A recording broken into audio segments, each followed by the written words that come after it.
Hello everyone, welcome to Sambhalo. अगर आप CUET LLM PG 2026 अगले 3 से 4 महीने के अंदर क्रैक करना चाहते हो तो इस पूरी वीडियो को आप ध्यान से देखिएगा। इसमें मैं आपको स्ट्रक्चर्ड तरीके से बताने वाला हूँ कि कैसे प्रिपरेशन करनी चाहिए, कौन कौन से सब्जेक्ट्स पहले कवर करने चाहिए, कितने मार्क्स टारगेट रखने चाहिए और कौन सी स्ट्रेटेजी फॉलो करनी चाहिए ताकि आपको DU या BHU जैसी टॉप यूनिवर्सिटी में एडमिशन मिल सके। साथ ही ये पूरी एक सेल्फ प्रिपरेशन स्ट्रेटेजी होने वाली है। तो मैं आपको सारे एक्शनेबल क्लेम्स बताने वाला हूँ। साथ ही इस चैनल को ज़रूर सब्सक्राइब कीजिए क्योंकि यहाँ पर हर रोज़ हम CUET, क्लैट PG या IIT खड़गपुर और बाकी LLM रिलेटेड वीडियोस लाते रहते हैं। साथ ही हमारे टेलीग्राम या व्हाट्सएप ग्रुप को भी ज्वाइन कीजिए, वहाँ आपको फ्री मटेरियल प्रोवाइड कराया जाएगा। So on this note let's get started. So, before talking about the preparation strategy, I'm going to first tell you what all things we are going to discuss in this particular video. सबसे पहले हम बात करने वाले हैं important dates की कि exam कब होगी, एप्लीकेशन कब आएंगे। उसके बाद हम बात करने वाले हैं लास्ट ईयर के कट ऑफ, DU BHU में कितने मार्क्स सेफ रहेंगे। उसके बाद एग्ज़ाम पैटर्न की बात करेंगे, उसके बाद सिलेबस की बात करेंगे and subject wise preparation strategy भी मैं आपको इस वीडियो में बताऊंगा। सो पेन और पेपर लेके बैठ जाइए because the things which I am going to tell you will be very important throughout your preparation journey. सबसे पहले हम बात कर लेते हैं इंपॉर्टेंट डेट्स की कि लास्ट ईयर कैसा क्या रुझान रहा था। लास्ट ईयर लगभग CUET का LLM का जो एप्लीकेशन है वो दिसंबर में आया था, लगभग 26 दिसंबर के आसपास आया था और एग्ज़ाम जो है वो मार्च फर्स्ट वीक में शेड्यूल थी। 4 मार्च से 7 मार्च के बीच में एग्ज़ाम हुई थी और आंसर की भी उसके बाद अप्रैल तक आ गई थी। इसका मतलब आपके पास आज से लेकर रफली 3 to 4 मंथ्स हैं जिस सॉलिड प्रिपरेशन करने के लिए। और दिसंबर, जनवरी, फरवरी एंड मार्च ये समय है आपके पास और यही टाइम सबसे क्रूशल है क्योंकि सिलेबस काफ़ी बड़ा है और कंपटीशन हर साल क्लियरली इंक्रीज हो रहा है। So accordingly I will tell you the preparation strategy which you have to follow.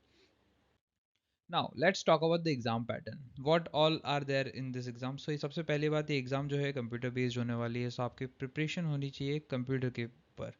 दूसरा, इसके अंदर 75 क्वेश्चंस पूछे जाते हैं जो कि लॉ रिलेटेड क्वेश्चंस आते हैं और टोटल 300 मार्क्स होते हैं इसके अंदर। हर एक करेक्ट मार्क्स पर आपको 4 मार्क्स मिलते हैं और हर एक नेगेटिव आंसर पर -1 मार्क का कटौती होता है। और पेपर बायलिंगुअल होता है, मतलब हिंदी और इंग्लिश दोनों लैंग्वेजेस में इसका ऑप्शन मिलता है और आपको टाइम मिलता है और रफली around 1 hour 45 minutes which is more than enough. पहले ये 2 hours होता था लेकिन अब टाइम जो है वो कम कर दिया है। सो यहाँ पर आपको स्पीड और एक्यूरेसी दोनों को मेंटेन करके चलना है। क्वेश्चन की अगर मैं बात करूँ तो वो ज़्यादातर MCQ बेस्ड होते हैं लेकिन ट्रिकी फॉर्मेट्स भी आते हैं, जैसे मैच द फॉलोइंग्स आ गया या फिर असर्शन रीजनिंग आ गया या फिर मल्टीपल लेयर MCQs आ गए। एक ही क्वेश्चन में 3-4 कॉन्सेप्ट चेक करते होते हैं। तो पैटर्न जो है वो काफ़ी हैवी होता है, लॉ हैवी होता है और कॉन्सेप्ट हैवी होता है और आपको यहाँ पर टाइम मैनेजमेंट जो है वो सबसे ज़्यादा क्रूशल हो जाता है while preparing for this exam. Before moving forward, I want to discuss a problem which I have been seeing a lot of students are facing. ये 3-4 महीने जो है ना, ये सबसे डिसिप्लिन फेज होता है और मैक्सिमम स्टूडेंट यही गलती करते हैं कि वो शुरुआत में ही डिले कर देते हैं। अगर आपको लगता है कि सर मेरे पास लेक्चर्स नहीं हैं, नोट्स रेडी नहीं हैं या फिर मुझे एक स्ट्रक्चर्ड वे में प्रिपरेशन करनी है तो आप हमारा CUET LLM का कोर्स ले सकते हैं। ये आपका लिटरली लाइफ सेवर बन सकता है। ये सिर्फ 3599 का है और इसकी वैलिडिटी आपको 12 मंथ्स तक मिलेगी और इसमें आपको updated lectures, 50 high yield mock test और previous year questions then landmark judgments का कवरेज सब कुछ मिलेगा। और लास्ट ईयर का कोर्स के मॉक्स जैसे से ही AIR 3, AIR 20 एंड AIR 41 जैसे रैंक्स निकले थे। अगर आप सेल्फ स्टडी को सीरियस मोड में लेना चाहते हो तो ये कोर्स आपके लिए एकदम ट्रैक पर आपको हेल्प कर सकता है। सिमिलरली अगर आप CUET, IIT Kharagpur, ILI and all other multiple law entrance exam की तैयारी साथ में करना चाहते हो तो आप हमारा कंबाइन कोर्स ले सकते हो विच इज़ ओनली फॉर 3999। इसमें आपको लिटरली पूरे LLM जर्नी की को यहाँ पर मटेरियल मिल जाएगा। It will cover all the exams. अब बात करते हैं इंपॉर्टेंट सब्जेक्ट्स की, कौन से सब्जेक्ट्स आपको पहले कवर करने चाहिए। तो जो सब्जेक्ट्स जिनमें हर साल कंसिस्टेंटली क्वेश्चंस आते हैं वो है constitution of India, admin law, jurisprudence, companies act, BNS, IPC और BNSS जो कि अब CRPC हो गया, दोनों क्रिमिनल लॉज से, इन सब से ज़्यादा क्वेश्चंस आने के चांसेस है, because these are new laws. So यहाँ पर ट्रिकी क्वेश्चंस बन सकते हैं कि which section was there in IPC, now what is that section in BNS. ऐसे क्वेश्चंस जो है वो देखने को आपको मिल सकते हैं. उसके अलावा CPC के कुछ क्वेश्चंस आते हैं including limitations act. Then law of torts के बेसिक फंडामेंटल्स आपसे पूछ सकते हैं, जैसे स्ट्रिक्ट लाइबिलिटी क्या होता है, एब्सोल्यूट लाइबिलिटी क्या होता है, इनके एसोसिएशन और रीजनिंग के बेस्ड क्वेश्चंस आ सकते हैं. देन ज्यूरिस्प्रूडेंस ऑलरेडी बहुत इंपॉर्टेंट है, इसमें आपको सारे स्कूल्स, थ्योरीज और यहाँ पर थिंकर्स को याद करना है. उसके बाद इंटरनेशनल लॉ भी बहुत इंपॉर्टेंट हो जाता है, specially IHL and international trade laws.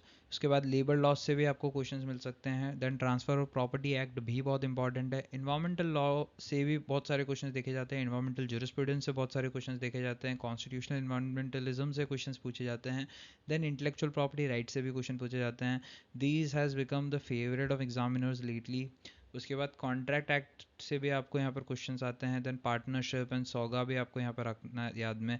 Then all family laws, Hindu law, Mohammedan law, interpretation of statute and alternate dispute resolution, जैसे जितने भी फैमिली लॉज हैं आपको यहाँ पर देखना है. उसके बाद ADR एंड टैक्सेशन जो हैं वो भी इंपॉर्टेंट सब्जेक्ट्स यहाँ पर हो जाते हैं. ये आपके फाउंडेशनल सब्जेक्ट्स हैं, इनको आपको जनवरी 2026 तक कंप्लीट करना चाहिए. चाहे आप सिर्फ CUET को टारगेट लेके चल रहे हो या अदर लॉ एंट्रेंसेस एग्जाम्स को भी टारगेट लेके चल रहे हो, ये सारे सब्जेक्ट्स जो हैं आपके जनवरी मैक्स में मिड फेब तक कंप्लीट होना चाहिए. अगर ये आपका हो गया तो आपके पास आपका बेस स्ट्रांग हो जाएगा. आपका पेपर का 70 to 60% जो है वो ऑलरेडी आप यहाँ पर कवर कर चुके हो. Moving forward will talk about non important subjects. ये सब्जेक्ट्स जो हैं ये बिल्कुल ऐसा नहीं है कि these are not important at all. These are important but there is a possibility of fewer questions coming from these projects. So once you have completed your important subjects, then only look into these subjects. So सबसे पहले penology and victimology, इनसे बहुत rarely questions आते हैं, लेकिन there are questions which have been seen in the past. उसके बाद JJ Act से भी अभी नए questions आने लग गए हैं, because there are lot of case laws which revolves around JJ Act. Supreme court का फेवरेट अभी हो गया है JJ एक्ट, क्योंकि उसके अंदर बहुत ज़्यादा डेवलपमेंट कर रहे हैं. उसके बाद वुमेन लॉज पे भी क्वेश्चंस आ सकते हैं. Professional ethics and professional accounting systems पे भी क्वेश्चंस आ सकते हैं.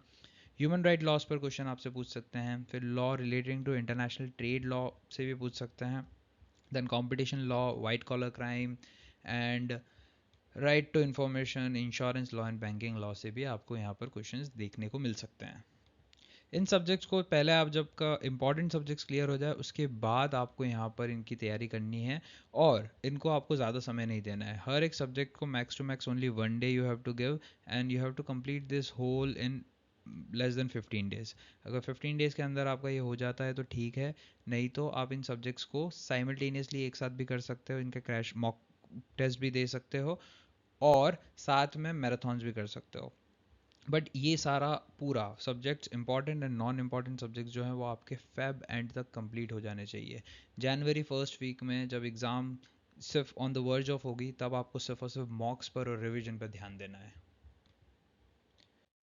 अब बात करते हैं लास्ट ईयर कट ऑफ की. सो लास्ट ईयर हमने कट ऑफ में 15 से 20 मार्क्स का यहाँ पर इंक्रीमेंट देखा. लास्ट ईयर कट ऑफ आया था 220 पर भी बच्चों को सीट्स नहीं मिली थी जनरल कैटेगरी में. क्यों? क्योंकि पेपर जो था वो कंपैरेटिवली इजी था, और जुडिशरी प्रैक्टिस रूल के बाद एग्ज़ाम देने वाले एस्पिरेंट्स भी काफ़ी ज़्यादा सीरियस हो गए हैं. स्पेशली जो जुडिशरी की तैयारी कर रहे थे वो भी अब LLM करने का सोच रहे हैं. सो उनकी ऑलरेडी प्रिपरेशन अच्छे से हो रखी है, सो वो भी आपका कंपटीशन है. सो कंपटीशन ओवरऑल बढ़ गया है. सो आपको सेफ स्कोर कौन से रेंज के अंदर रखना चाहिए? आपका सेफ स्कोर तो यहाँ पर अगर मैं बोलूँ तो वो 220 प्लस ही है. वो अचीवेबल भी है और वो सेफ भी माना जाएगा. अगर आप 220 प्लस लाते हो तो आपको श्योर DU या BHU 1 ईयर में आपको एडमिशन मिल जाएगा. अगर आप फिर भी अगर आपके पास 195 से 200 के अंदर भी यहाँ पर सीट नंबर आ जाते हैं, तब भी आपको सीट्स मिल सकती है इन दोनों कॉलेज में. लेकिन वो पॉसिबिलिटी के ऊपर है, डिपेंड करेगा कि क्या कट ऑफ है उसका. अब ट्रेंड क्लियरली अपवर्ड जा रहा है और कट ऑफ जो है वो अब नीचे आने का कोई चांस नहीं दिख रहा है. सो इसका सीधा मतलब ये क्या है कि आपको टारगेटेड स्ट्रेटजी के साथ ही प्रिपरेशन करनी है, और आज से ही पढ़ना स्टार्ट कर देना, ताकि आप 220 का जो मैमथ स्कोर है वो अचीव कर सको. बस यहाँ पर की क्या है? The key is consistency. Now, before ending this video, I want to से फ्यू थिंग्स जो ऑनेस्टली आपको आपकी प्रिपरेशन स्ट्रेटेजी से भी ज़्यादा इंपॉर्टेंट है। सीयूईटी की तैयारी स्प्रिंट नहीं है, ये एक मैराथन है। और आपके पास अराउंड 33 सब्जेक्ट्स हैं जो कि अपने आप में एक बहुत बड़ा नंबर है। और इसके साथ ही आपको इसको टैकल करना इतना पॉसिबल नहीं है। तो क्या करना होगा आपको यहाँ पे? आपको यहाँ पर कंपार्टमेंटलाइजेशन करना होगा। क्या मतलब है इसका? कि सब्जेक्ट्स को यहाँ पर 3 ब्रैकेट में आपको डिवाइड करना है। कैटेगरी 1 जो कि हाई यील्ड सब्जेक्ट्स है, हाई यील्ड सब्जेक्ट्स को आपको दिसंबर में ही कंप्लीट कर देना चाहिए। उसके बाद कैटेगरी 2 में मिड यील्ड सब्जेक्ट्स आते हैं, जिसको आपको कोशिश करनी है कि आप दिसंबर के बाद में इन्हीं सब्जेक्ट्स को उठाएं। और उसके बाद लो यील्ड सब्जेक्ट्स जो कि हमने डिस्कस करे थे, नॉन इम्पॉर्टेंट सब्जेक्ट्स, वो आप फेब्रवरी एंड तक भी कंप्लीट कर सकते हो। इसके अलावा आपको वर्कलोड भी मैनेज करना होगा। वो कैसे करोगे? वो होगा प्लान बनाने से। हर सब्जेक्ट्स के लिए छोटा क्लियर प्लान होना चाहिए। कितने लेक्चर्स आपको देखने हैं, कितने दिन हर एक सब्जेक्ट्स को देने हैं, और कितने एमसीक्यू आप लगाओगे हर एक सब्जेक्ट के, ताकि आपके वो क्वेश्चंस बन जाएं, और कितना रिवीजन करना होगा। एक सिंपल सा टेबल बना लो और उसको रिलीजियसली फॉलो करते रहो। स्ट्रैटेजी जितनी सिंपल होगी, एग्जीक्यूशन उतना ही स्मूथ होगा। और उसके बाद एग्जीक्यूशन में आपको मॉक टेस्ट देना है। मॉक टेस्ट आपको एग्रेसिवली जनवरी से स्टार्ट कर देना चाहिए देना। मिनिमम हर वीक आपको 3 मॉक्स देने चाहिए। और जितने ज़्यादा मॉक्स आप दोगे और जितना ज़्यादा एनालिसिस आप करोगे, उतना आपका स्कोर बढ़ेगा और आप एग्ज़ाम के लिए ज़्यादा कंफर्टेबल होगे। एग्ज़ाम एक्जैक्टली इसी पैटर्न पर रोटेट करती है। और मटेरियल सिलेक्शन भी बहुत इंपॉर्टेंट है। अगर आप सेल्फ स्टडी कर रहे हो तो आपको जेन सीरीज़ या फिर आईपी डैब या फिर बेयर एक्ट्स और केस समरीज के थ्रू पढ़ना चाहिए। उसके अलावा आप हमारा कोर्स भी ले सकते हो, जिसमें आपको टेलर्ड सारा मटेरियल मिल जाएगा इस एग्ज़ाम स्पेसिफिक। और अगर आपके पास ये सारा मटेरियल है तो आपको बुक्स खरीदने की ज़रूरत नहीं पड़ेगी। सो एक रामबाण है क्या? Right mindset, right subjects and right mock. इन सब से आप प्रिडिक्टेबल 220 प्लस स्कोर कर सकते हो। सो आई होप आप आपकी प्रिपरेशन जो है वो अच्छे से करोगे, स्ट्रेटजी फॉलो करोगे, और आप गारंटी 3 से 4 महीने के अंदर अपने आप में एक ट्रांसफॉर्मेशन देखोगे which can let you ace this exam. All the very best. Now don't forget to subscribe to our channel and join our Telegram group.